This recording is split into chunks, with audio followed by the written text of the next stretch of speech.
Zapraszamy Was serdecznie na ogólnopolski social ride w Skawinie, połączony z akcją Respect, mającą na celu budowanie zdrowych i przyjacielskich relacji między kierowcami a rowerzystami. Dzisiaj zaprezentujemy Wam trasy, po których będziemy się poruszać 21 czerwca. Zaczynamy na rynku w Skawinie. Pierwsze 7 km to płaski odcinek, idealny na złapanie rytmu. Zaraz potem szosa delikatnie skacze w górę. Kilkusetmetrowy podjazd na 7 kilometrze dobrze aktywuje organizm przed głównymi trudnościami. Pamiętajcie o maksymalnym skupieniu. Na 9 kilometrze trwają roboty drogowe, więc zwalniamy i zachowujemy szczególną ostrożność. Chwilę później, na 11 kilometrze, czeka kolejny niespełna kilometrowy podjazd.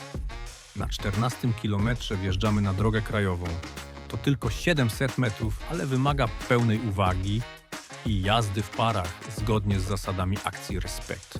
Od 15 kilometra zapomnijcie o płaskim. Zaczyna się fałszywie płaski podjazd. To tutaj dostaniecie pierwszy poważny sprawdzian.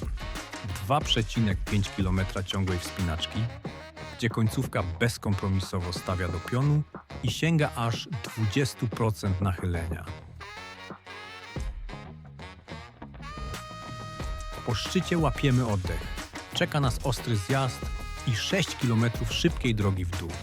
Na 33 km i 300 metrach zaczynamy zabawę. Ten niespełna 2-kilometrowy podjazd to oficjalny odcinek pomiarowy dla dystansu krótkiego. Tu odpalamy ogień, sprawdzamy nogę i walczymy o sekundy na segmencie. Koniec mierzenia czasu na 35 km, a zaraz po nim bardzo techniczny i wymagający zjazd. Po 39 km docieramy do Makowa Podhalańskiego. Czas na kluczowy rozjazd dystansów. Jeżeli wybraliście dystans krótki, jedziecie prosto w stronę Suchej Beskidzkiej. Na 50 km usytuowany jest bufet stacjonarny dla krótkiego dystansu. Ta sielanka kończy się na 53 km.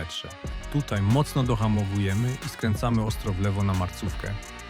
Podjazd pod Marcówkę to 2,5 km równej wspinaczki o średnim nachyleniu od 6 do 7%. Szczyt osiągacie na 56 km. Potem już tylko zjazd. Łącznie wasz dystans to 86 km czystej, szosowej pasji. Zawodnicy z trasy długiej w Makowie Podhalańskim żegnają się z krótkim dystansem i obierają kierunek na Kocież. Zamiast płaskiego dojazdu czeka na nich seria wyzwań i wiele kilometrów jazdy w mocno pofałdowanym terenie. Główną i najbardziej selektywną trudnością tego wariantu jest wymagająca wspinaczka pod Przełęcz Kocierską.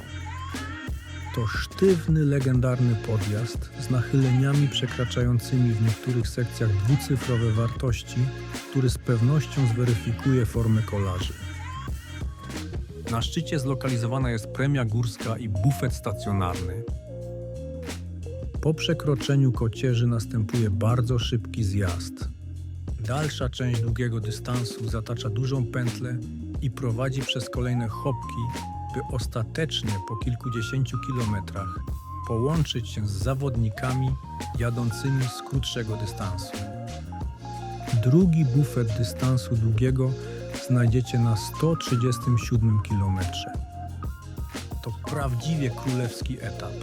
Do pokonania jest 171,3 km, a łączna suma przewyższeń sięga prawie 2500 metrów. Pamiętajcie, że niezależnie od wybranego dystansu, przez cały czas na trasie towarzyszą Wam samochody organizatorów. W razie defektu dostaniecie z nich dętki, pompki, wodę, które uzupełniają nasze bufety stacjonarne. Przed Wami niesamowicie malowniczy, płaski odcinek wzdłuż brzegu. Idealny moment na złapanie oddechu, regenerację i sformowanie grup przed finałem. Ostatnie 25 km to łagodny, bardzo szybki powrót i delikatny zjazd prosto na linię mety na rynku w Skawinie. Dzięki, że jedziecie z nami. Pokażmy kolarską klasę, szacunek na drodze i do zobaczenia na starcie.